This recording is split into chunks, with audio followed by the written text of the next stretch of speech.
Here's another video in my series of videos where I'm sharing my experience working in schools with children, specifically my experience working with autistic children, in the hopes that sharing my experience might help other artists, musicians who better want to be able to communicate and collaborate with autistic children.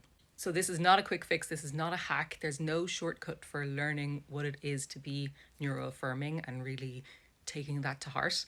I always waffle a little bit at the start of these videos because I intentionally don't want them to be clickbaity. I don't want to give the impression that I'm like, here's a quick fix for something. There isn't a quick fix. Learning about and respecting the autistic experience, I think, is the way forward, and that's not necessarily quick. Okay, now that I've lost like 2/3 of the audience very intentionally, let's get into it. Okay, this is a really small change you can make that I think is really easily implementable. So when I'm doing some kind of make-believe game, exercise, creative activity, I say, let's make believe. That might seem redundant, but let me give you an example of how that plays out. So I've seen an artist working with autistic children, and these particular autistic children spoke a lot. They were big into language. This particular artist didn't necessarily know a lot about autistic communication. And some autistic people, not all autistic people, obviously, some autistic people think quite literally. So this artist was doing movement with these children, and they said something along the lines of, our hands are birds. I'm changing some details here because I don't want anyone to recognize themselves, but this is the gist. Now, obviously our hands are not literally birds. A lot of kids would be able to get the gist of what's going on. It's not like they fully won't understand what's happening, but they'll be like, okay, they're kind of translating, right? But then later on, they say something like, our birds are going to make nests.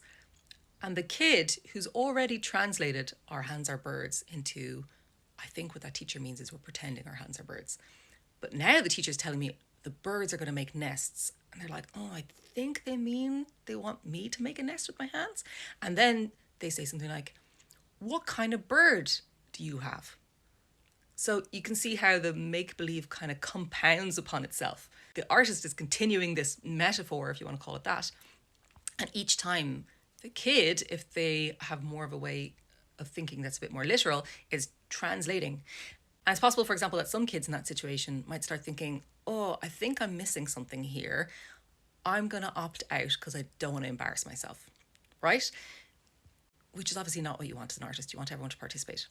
So generally, it's not like a kid who thinks literally is full on not going to understand what's going on when you say, my hand is a bird, or they're going to freak out because they think the room is full of birds. You know, it's not exactly like that. It's just that they have this extra step of translating what you're saying into how they can understand it, and it might impede them participating. Like I said, not every autistic person, not in every situation. I'm just speaking with broad strokes. I'm a big Blind Boy fan, and Blind Boy on the last episode of his podcast was talking about double empathy, and this is really what it is. It's that if you're speaking to someone who communicates differently from you, you both have a responsibility to try and bridge that gap. And if you're the adult in the room and you're an artist coming into their school, you have way more responsibility because, of course you do, because you're the grown-up. Thinking literally does not mean you don't have an imagination. It does not mean you're not imaginative. It does not mean you're not creative. It doesn't mean that you don't like make-believe.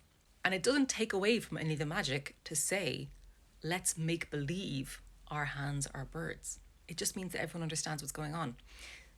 The kids who understood when you said our hands are birds are also going to understand when you say, let's make believe our hands are birds. So no one is losing out in that situation. Anyway, that's it. It's a tiny change that only makes a difference probably to a tiny portion of the children, but it's so easily implementable, why not do it? Instead of saying, my hand is a bird, say, let's make believe my hand is a bird. I think you'll find that there's loads of situations as an artist that is relevant. Okay, slán, berbua.